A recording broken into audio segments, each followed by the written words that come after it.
प्रीति के बाल लंबे और घने थे। इसी कारण कई बार उसकी जेठानी सुमन उससे चिढ़ा करती थी। वैसे तो उसका सब कुछ अलग था। सास आशा देवी प्रीति के साथ रहती थी, इसलिए सुमन दिन में एक बार चक्कर लगाने आ ही जाती थी। माँ जी, मैंने सिर धोया है, जरा बालों को धूप में झाड़ लूं, फिर मैं चाय रखती हूँ। पाए लागू सासू माँ, धूप सेक रही हो? जीती रहे। हाँ, प्रीति बस चाय बनाने जा ही रही थी। सोचा एक बार चाय बन जाए तभी कमरे में जाऊंगी। तभी पड़ोसन उषा भी वहाँ आ जाती है। राम राम आशा बहन, धूप सेक रही हो? राम राम उषा बहन, आओ आओ, थोड़ी देर घुटनों को धूप का सेक लग जाता है, बस और क्या। माँ जी, मैं सबके लिए चाय चढ़ा देती हूँ। अरे प्रीति बहू, तेरे बाल तो बहुत सुंदर हैं। सुमन बहू, तेरे बाल तो बड़े कम हैं, बिल्कुल गंजी सी ही दिख रही है। पता नहीं कौन कौन से शैम्पू साबुन मंगवा लेती है, बाल तो कम होने ही है। अब प्रीति बहू को ही देख लो, मजाल है जो अपना शैम्पू बदल जाए। जब से शादी होकर आई है, मैं देख रही हूँ वो एक ही शैम्पू अपने बालों में लगाती है, तभी तो उसके बाल देखो कितने घने और सुंदर है। हाँ सचमुच प्रीति बहू, तुम्हारे बाल तो बहुत सुंदर है। तुम्हारे बालों को किसी की नजर ना लगे, सचमुच इतने सुंदर बाल। मेरे बाल नहीं नहीं। क्या हुआ प्रीति? लगता है तुम फिर से डर गई। प्रीति, कितनी बार कहा है, इतना मत सोचा करो। और मैं तुम्हारे लिए एक विग खरीद कर लाया था ना, तुमने वो क्यों नहीं लगाई? वो लगाओगी तो तुम्हारा ध्यान अपने सिर पर नहीं जाएगा। मेरे साथ ऐसा क्यों हुआ अशोक? मैंने आज तक किसी का कभी बुरा नहीं किया।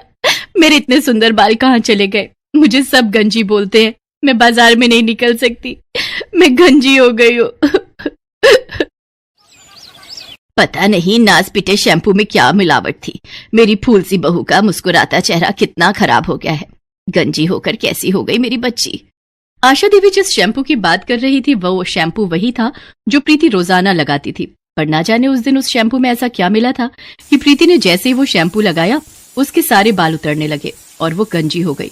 पर यह सच्चाई अभी तक सामने नहीं आई कि आखिर ऐसा क्या था उस शैम्पू में कि प्रीति गंजी हो गई।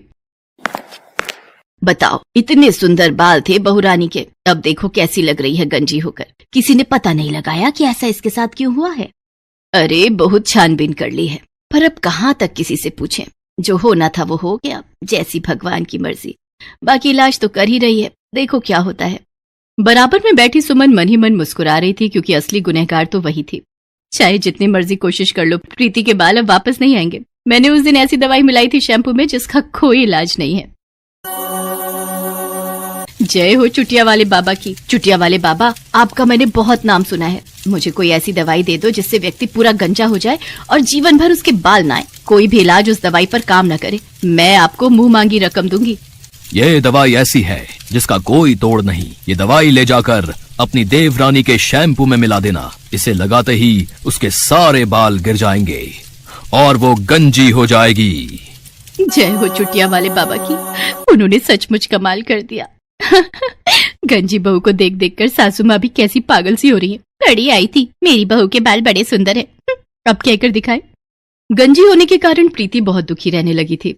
एक दिन प्रीति बाजार से लौट रही थी, तभी उसकी नजर एक बोर्ड पर जाती है जिस पर कुछ लिखा था। जादूगरनी सितारा के पास आओ, हर परेशानी का इलाज पाओ। अगर मैं इनसे अपने गंजेपन का इलाज पूछूं, क्या पता ये मेरे बाल फिर से लौटा दे। प्रीति उस तंबू के अंदर जाती है। मैंने आपका बोर्ड देखा तो अंदर चली आई। क्या आपके पास हर परेशानी का इलाज है?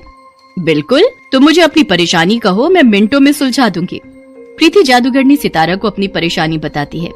चिंता मत करो, मेरे पास ऐसा जादुई दर्पण है जिसमें देखने से तुम्हारे बाल वापस आ जाएंगे। तुम्हें रोजाना सुबह उठकर इस जादुई दर्पण में अपना चेहरा देखना है।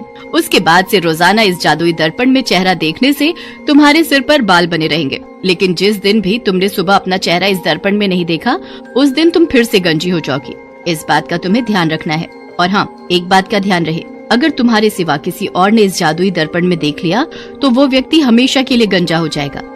जादूगरनी सितारा से सारी बात समझकर प्रीति वो जादुई दर्पण लेकर घर जाती है और इस बारे में अशोक और अपनी सास को बताती है। साथ में वो उनको उस दर्पण में ना देखने की भी बात बता देती है। पर इस बात को प्रीति की जेठानी सुमन सुन लेती है। ये जानबूझकर प्रीति बोल रही है ताकि उसके जैसे अच्छे बाल किसी के ना होने पाए। मैं भी किसी दिन मौका देखकर इसका ये जादुई दर्पण चुरा लूंगी, फिर ये उसमें देख नहीं पाएगी और गंजी हो जाएगी। जादूगरनी सितारा के कहे अनुसार प्रीति रोजाना सुबह उठकर उस जादुई दर्पण में अपना चेहरा देखती थी और उसके बाल बहुत सुंदर और घने होने लगे। अब प्रीति बहुत खुश थी। अरे वाह, बहू के बाल तो फिर से बहुत अच्छे हो गए। अब लग रही है प्रीति पहले जैसी सुंदर। सब ईश्वर की माया है। मेरी प्रीति बहू बहुत अच्छी है, इसीलिए उसके साथ हमेशा अच्छा ही होगा। ये सासू माँ फिर से प्रीति के गुणगान गाने लगी। मेरे तो सारे किए कराए पर पानी फिर गया। आज इसका दर्पण चुराकर चुटिया वाले बाबा को देकर ही रहूंगी। सुमन प्रीति के कमरे में रखा जादुई दर्पण चुरा लेती है।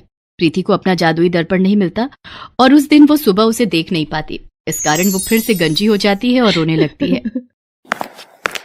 अशोक, मेरा जादुई दर्पण कहीं नहीं दिखाई दे रहा।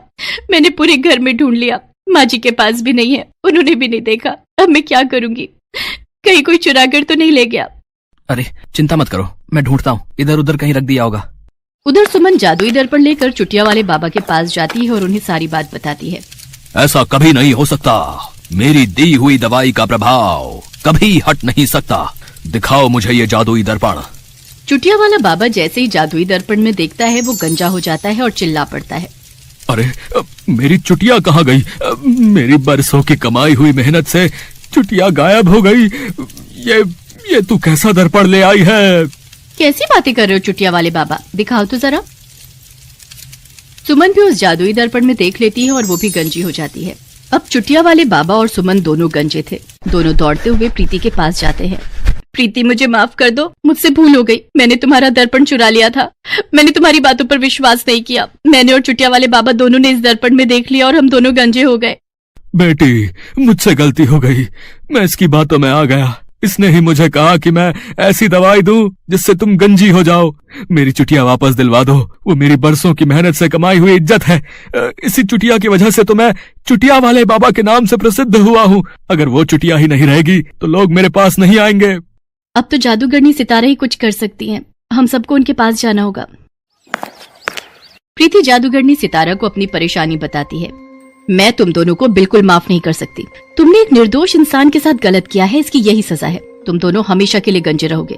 प्रीति, मैं तुम्हें दूसरा जादुई दर्पण दूंगी, तुम उसे ले जाओ। नहीं जादूगरनी सितारा, जब तक सुमन भाभी और चुटिया वाले बाबा ठीक नहीं होंगे तब तक मैं भी ऐसी ही रहूंगी। देखा तुम लोगों ने, ये कितनी अच्छी है, इससे कुछ सीखो। आज मैं प्रीति के कहने पर तुम दोनों को फिर से पहले जैसा कर रही हूँ, पर आइंदा से कभी किसी निर्दोष के साथ कुछ भी गलत नहीं करना, नहीं तो फिर से मैं तुम दोनों को गंजा कर दूंगी। प्रीति के कहने पर जादूगरनी सितारा और चुटिया वाले बाबा और सुमन को फिर से पहले जैसे कर देती है। वो दोनों जादूगरनी सितारा से माफी मांगते हैं। प्रीति के सिर पर बाल आ जाते हैं और वो हमेशा के लिए पहले जैसी हो जाती है। Like, share, and comment on the video.